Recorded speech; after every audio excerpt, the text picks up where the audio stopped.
Hey everybody, welcome back to Video Game Esoteric, and it's the last Thursday of the month, and you know what that means. It's time for the MiSTer Monthly News Roundup, where we take a look at everything that happened in the ecosystem of MiSTer FPGA for this month. And the big one is a Neo Geo CD core is here. It's in its infancy, but it does work and you can play it today.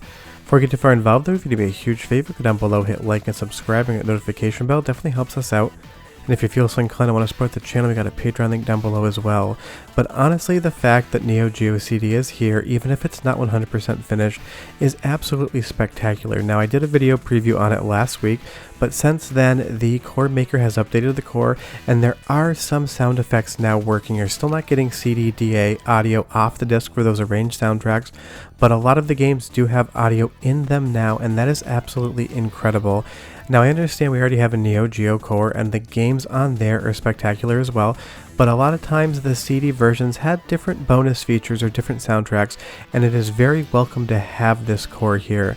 Now, if you do want to start playing around and testing it, Moon Dandy over on the Discord server for MiSTer did an amazing testing job trying to figure out all of the games that are working. He tested the entire library of Neo Geo CD games and notated each one, whether it was playable, if it had minor issues, or if it was unplayable or had large issues.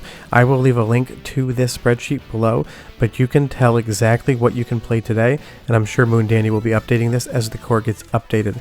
But even for a work in progress core, 36.2% or 38 games are 100% playable on this, and that is a hell of a success rate for something that we've only had for like 12 days at this point in time.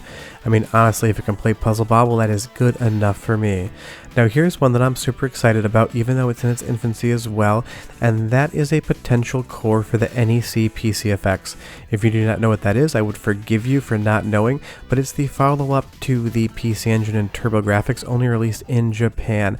And you'll see here, David Shadoff has acquired a PC-FX GA card. Now, that is different than the PC-FX because it has an onboard 3D processor, but it is still a PC-FX, and you can kind of work backwards from there. But things like Zenki here, absolutely spectacular 2D beat 'em up.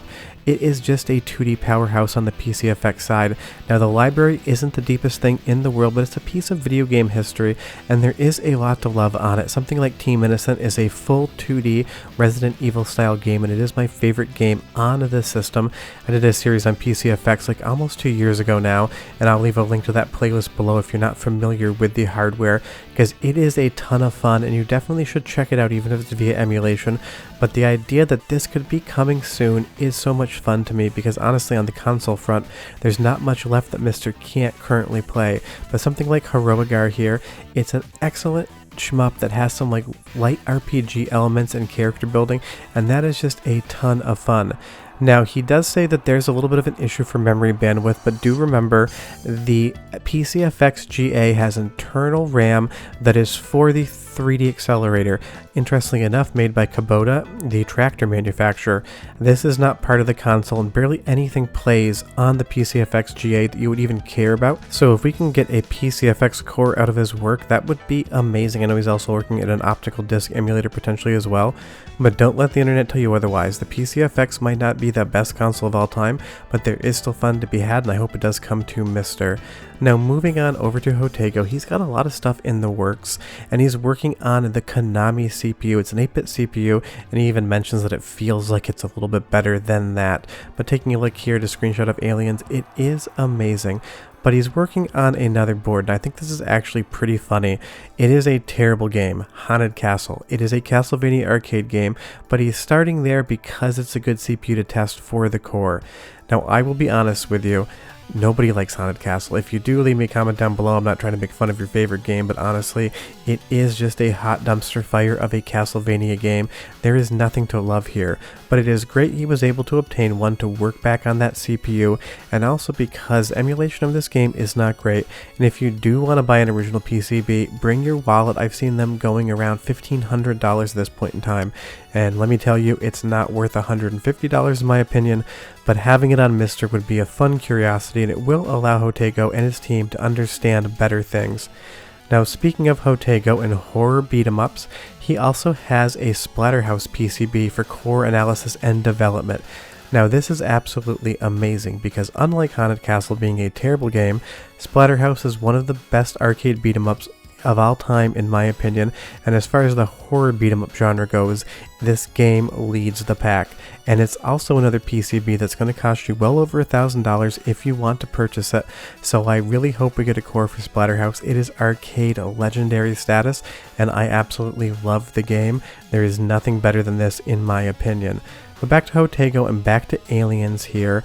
Konami has so many amazing games that I really want to see on MiSTer, and honestly it has stuff like this. Now, you can leave a comment down below and tell me what you think that is, because I certainly see a particular image in some of the enemy design, but it's an awesome game, all jokes aside.